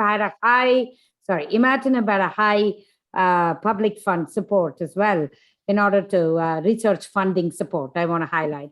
The one thing that I want to highlight again, which Dimitri did not go into, but something he's written about, is how volume sales in for some of these drugs, some of these countries, if they actually open up to the globe, volume sales will make up for high-priced medication in select countries. Right? What we need is parallel importation treaties, right? So countries from low price will not import it into the United States or Western Europe, but volume sales in Africa and other places will increase global productivity, will make medication accessible, right? And will also create local production of all of these drugs. So given volume sales, Bayer is a great example. We had talked about it. Bayer's Nexavar benefited from volume sales in India after compulsory license. So that's an example that I want to bring here, right? And of course, pharma ends up, putting in such a high proportion of their investment on multiple patents. Again, Humira with 132 patents. There are other Lipitor with, I think, 200 something patents and so on. So, they spend a lot of money on advertising and patents. If you see in the United States, every other advertisement is a pharma company advertisement.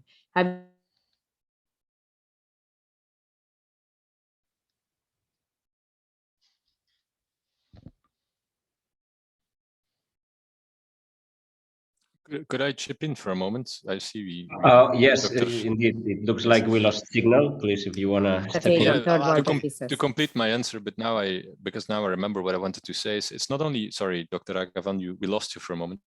Please go. it's not only a temporary waiver, it's also an optional waiver. It's intended particularly to help poorer countries in the world where anyway is not the biggest pharmaceutical market and where the biggest revenues are made. This is in Europe, the US, Canada, Australia, etc., where the higher prices are paid. So that's another element. In addition to the fact that that's scientifically spoken, sharing technologies will lead to more innovation. It's a bit as Dr. Schiffling described as well, or Professor Schiffling described as well.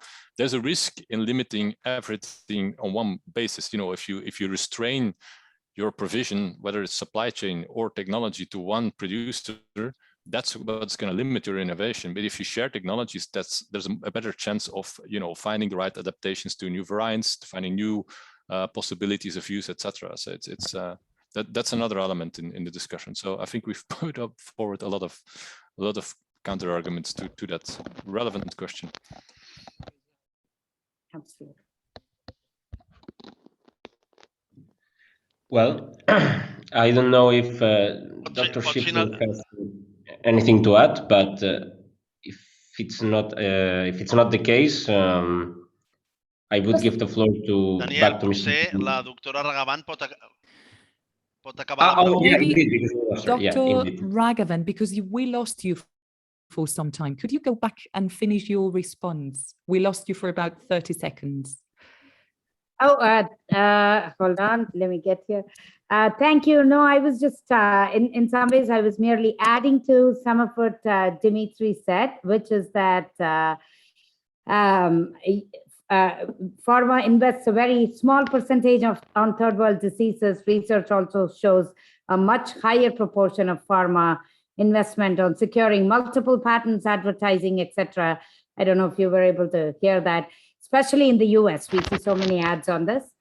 So I feel that, like what Dimitri said, I fully support what Dimitri said in this regard. Also want to add, Sarah made very good points about how, you know, pharma does not, in some ways, focus on distribution in third world countries, but there's a lot of focus on ensuring and enabling these medications in some of these, you know, Western countries. So absolutely, the question is a very fair question, but I do think that, you know, the waiver will not in any way affect pharma's research investments, should not in reality affect.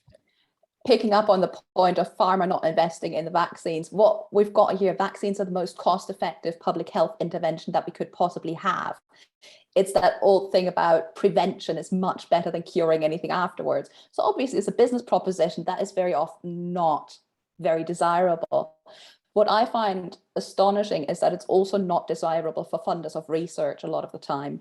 I was in meetings yesterday with our colleagues from biology and sciences, and they were very much mentioning that it's impossible to get funding for this sort of work in peacetime, if you will. Lots of funding right now, yes, absolutely. As soon as it became relevant, that's all about. But it's not just the pharma companies stopping the development of these things. It's also that we don't get the money for fundamental research to develop such technologies and to take them forward, to then have the ability to build something like the vaccines that we're seeing now, whether that's mRNA technology or whether that's the platforms that were used for the AstraZeneca vaccines and others. Oxford University was able to do this quickly because they already had the basis there from their chimpanzee adenovirus to start with from other research, tying back into what Dimitri was saying about the funding of such initiatives there. So yes, Big Pharma has issues there, but also other funders of research have problems with funding vaccines.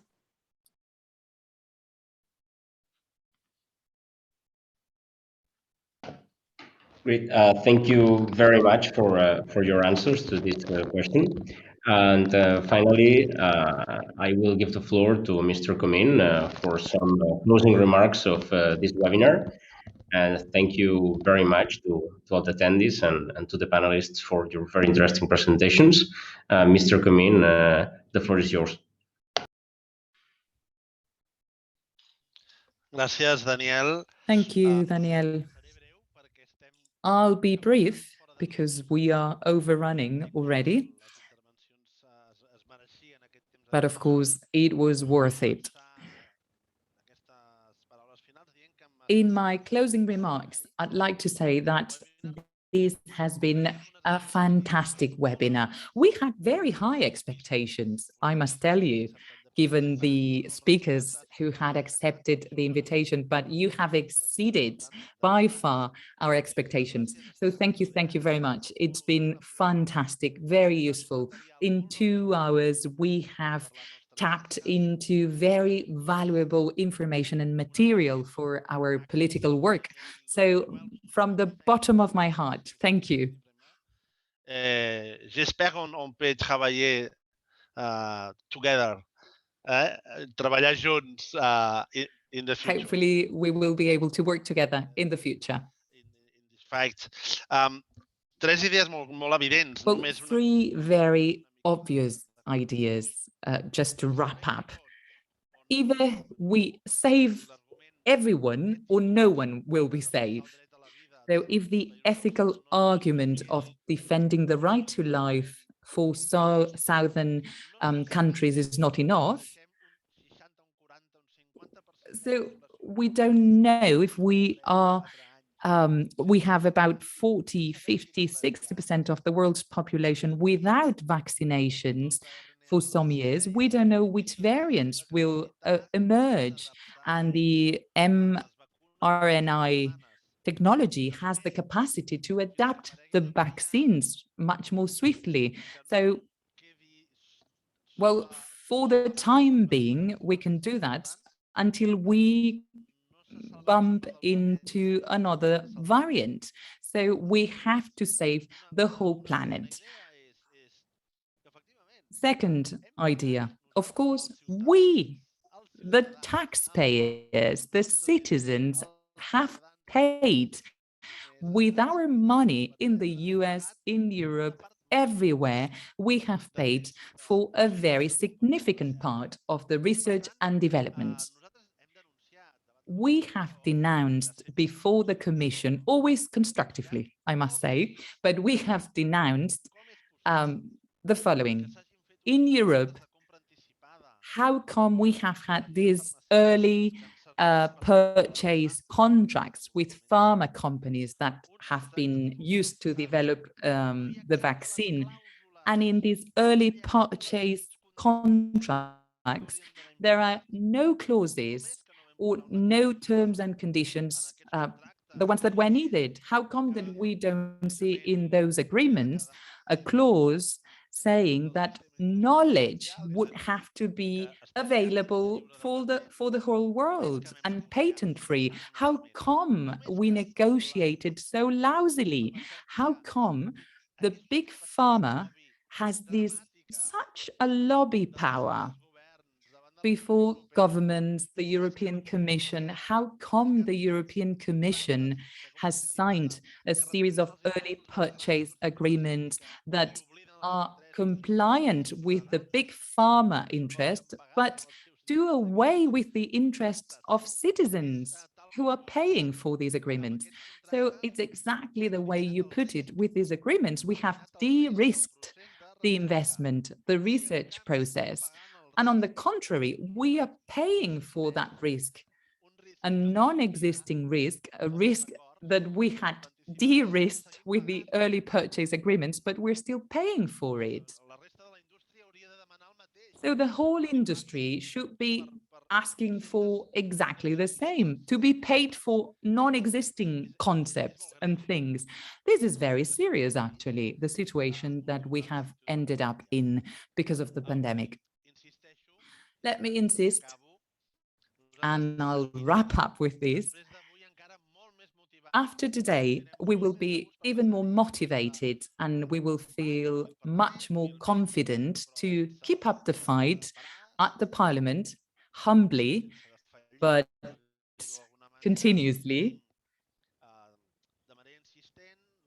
We will insist on our arguments. We will try to use all the instruments that we have at hand. For example, we can speak before the European Commission. We've done it in the past and we'll do it again in the future. And we will use your arguments to ask the right questions, to submit letters to the Commission so that we can propose initiatives at the Health Commission, and always trying to build consensus.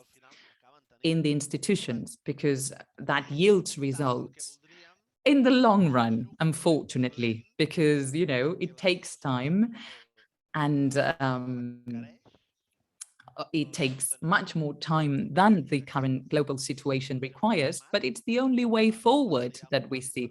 And you've given us a lot of valid material to use in our task. Thank you very much. And we will count on your work. Silvidia,